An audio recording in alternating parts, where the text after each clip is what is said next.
Prologue. Après s'être échappé, Palm rejoignit un groupe de 7 cerfs de la paix, composé notamment de Nautilus le chef, Cyrus l'aile de glace et Crocodile la nouvelle.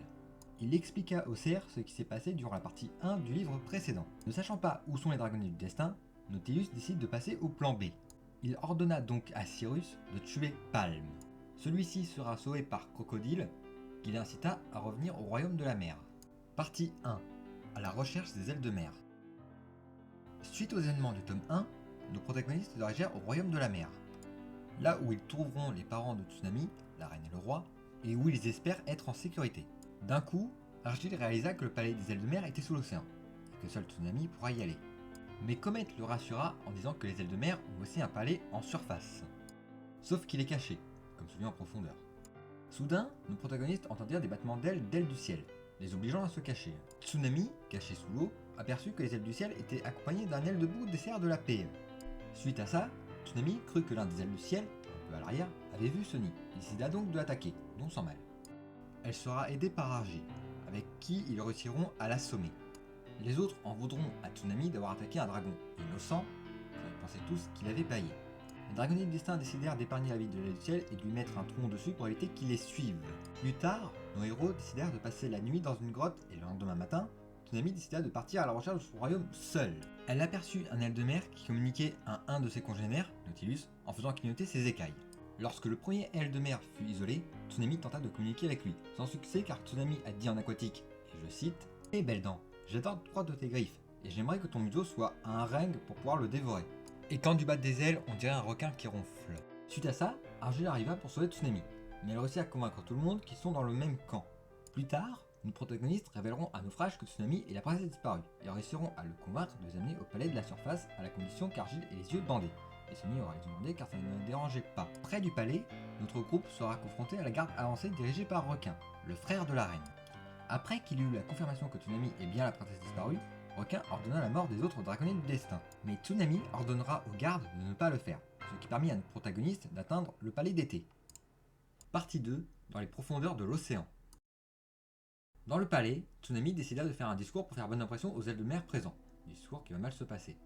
Ensuite, Naufrage emmena nos protagonistes au sommet du palais pour qu'ils puissent attendre la reine. Il en profita pour parler du fonctionnement du palais.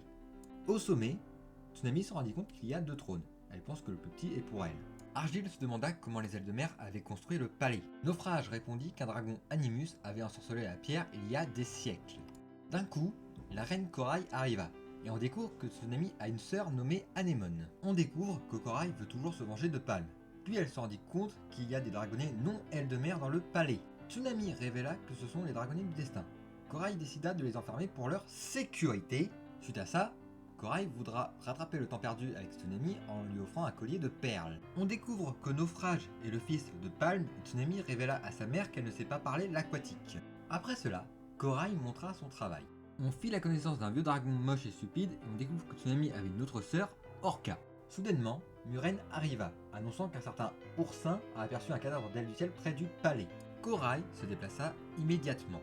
En arrivant, Tsunami se rendit compte que l'aile du ciel était Cressae, qui est morte lors de l'épilogue du livre précédent. Corail emmena ensuite ses filles dans ses appartements du palais d'été pour passer la nuit, durant laquelle Tsunami et Anémone purent faire connaissance. Et on apprend qu'Orca est morte en défiant Corail pour le trône lorsqu'elle avait 7 ans. Le lendemain matin, Corail emmena Tsunami et Anémone au Grand Conseil, là où ils discutèrent de divers sujets, jusqu'au moment où ils firent rentrer 2 soldats ailes de mer, qui annoncèrent que c'est le bordel au royaume du ciel, car certains se battent toujours pour Scarlet et d'autres se battent pour Ruby, la fille de Scarlet. Tsunami annonça que c'était à cause d'elle et des autres dragonnets. Corail voudra avoir des informations sur Branchio. Tsunami avoua qu'il est mort dans l'arène, ce qui mettra Corail en deuil, car il s'agissait de son mari, et du coup le père de Tsunami. Suite à ça, le conseil fut levé et la pire ordure de Pyria décida que c'était le bon moment de faire cours d'aquatique. Sauf qu'il est un prof tellement mauvais que Tsunami s'enfuit pour aller voir Naufrage. Naufrage expliqua pourquoi il n'avait pas dit que Palm est son père et apprendra l'aquatique à Tsunami, son cours étant meilleur que celui du déchet. Après le cours, Tsunami demanda à Naufrage que signifiait le geste qu'a fait Requin plus tôt. Il répondit que ça signifiait « pas maintenant, on terminera plus tard ». Tsunami comprit que ses amis étaient en danger et fonça les rejoindre, mais elle se fera attaquer par un autre aile de mer qu'elle n'a pas pu voir. Elle décida d'aller prévenir sa mère, qui décida directement d'aller au palais des profondeurs pour aller protéger les œufs, accompagnée de Muren et du mollusque sans cervelle. Naufrage décida aussi de les suivre. Arrivée à la nurserie royale du palais des profondeurs, Corail vit avec horreur qu'un de ses derniers œufs a été détruit. Elle tua donc Tortue devant tous les ailes de mer car elle a failli à la tâche de protéger les œufs. Elle pointe un requin juste avant de mourir. Suite à ça, Tsunami décida de protéger le dernier œuf de Corail et de le ramener auprès de Sunny au palais d'été, car l'œuf ayant besoin de chaleur, que Sunny a. Accompagnés de naufrage, ils arrivèrent au palais d'été et se rendirent compte qu'Argile avait été enchaîné. Tsunami confia sa sœur à Sunny et est allé convaincre les gardes de donner la clé. Après avoir libéré Argile, Naufrage dut partir et nos protagonistes allèrent se réfugier dans une grotte au sommet du palais, où Tsunami put expliquer tout ce qu'elle a vécu, essayèrent ensuite de déterminer qui a détruit les œufs et ils passèrent la nuit. Le lendemain matin, nos héros furent réveillés par Corail et Fièvre, qui les cherchaient. Quelques dramas matinales plus tard, les dragonnets purent parler avec Fièvre et découvrir que Cressel était morte, car Tsunami avait oublié de leur en parler plus tôt. Après cela, Fièvre voulait savoir où en était l'arme secrète des ailes de mer, qui se révélera être Anémone, qui est une Animus, sachant qu'elle est entraînée par cette chose écœurante. Lorsque Tsunami et Anémone furent seuls, Anémone parla du génocide des ailes de mer causé par Albatros, et elle craint de devenir comme lui. Tsunami proposa à Anémone de faire croire qu'elle s'accomplissait de jour en jour.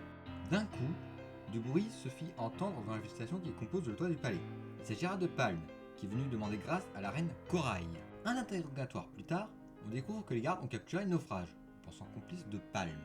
Et Fièvre réussira à convaincre Corail que les cerfs de la paix sont ceux qui ont détruit tous les œufs.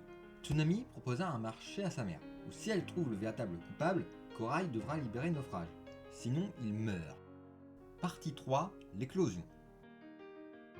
Tsunami dut rester dans la nurserie royale pour protéger l'œuf, jusqu'au moment où elle entendit un bruit.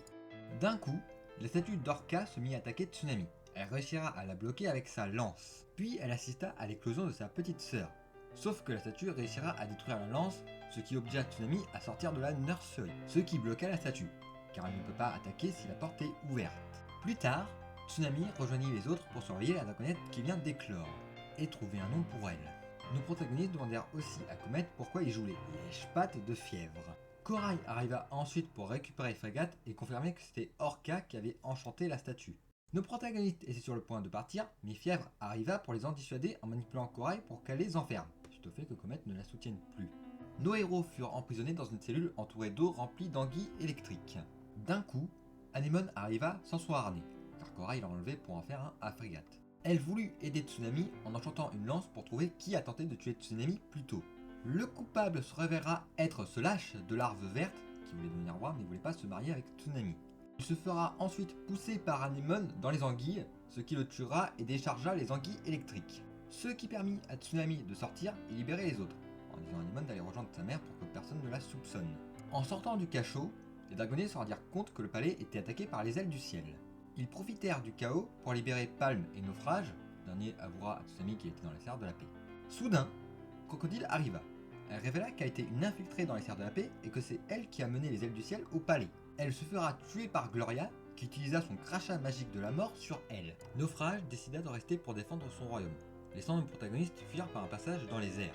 Sauf que Palme se fera piquer par Fièvre, obligeant nos protagonistes à se diriger vers le royaume de pluie pour pouvoir le sauver. Épilogue. Voyant que rien ne s'est passé comme prévu, l'oracle fit venir Nautilus, qui révéla que les Serres de la Paix avaient prévu des doublures aux dragonniers du destin, mais qu'ils ne sont pas parfaits, obligeant l'oracle et Fièvre à prendre les moins pires de chaque groupe.